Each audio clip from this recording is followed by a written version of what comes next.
پیامبر صلی الله علیه و سلم گفتن که همه اعمال فرزند آدم بند می شود مگر اون رباطی که چند سال چند روز ایستادن در رباط در حدود وطن از 1 ساعت سر می شود. یعنی رباط می شود 1 ساعت باشد، می شود 40 روز باشد، چند زیاد شد اون فضیلت زیاد دارد.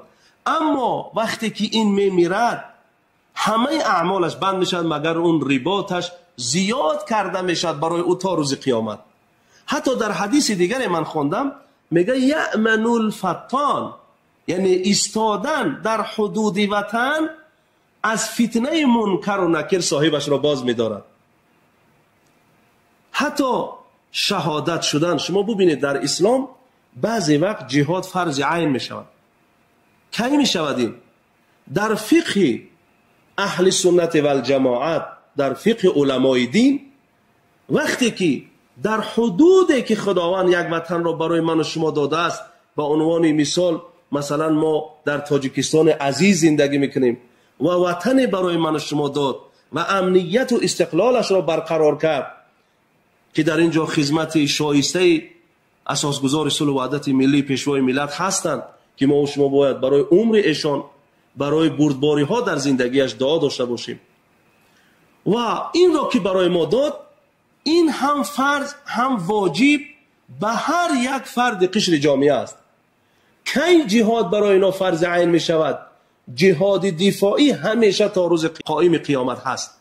وقتی که دیگرها می خواهند در ارض، در آبرو، در حدود این سرزمین داخل شوند، برای هر یک قشر جامعه، پیر، جوان، زن، مرد، همه جهاد فرض عین می شود که اینا دفاع بکنن از وطن.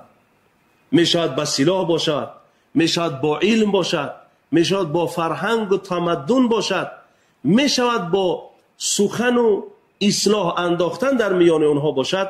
باید همه اینها در جهاد باشند و در اون زمان جهاد فرض عین هست. این همون جهادی است که می تواند زن به اجازت شوهرش در اون مرز برسد برای حمایت وطن. بنابراین بسا شهادت مقام بلند دارد.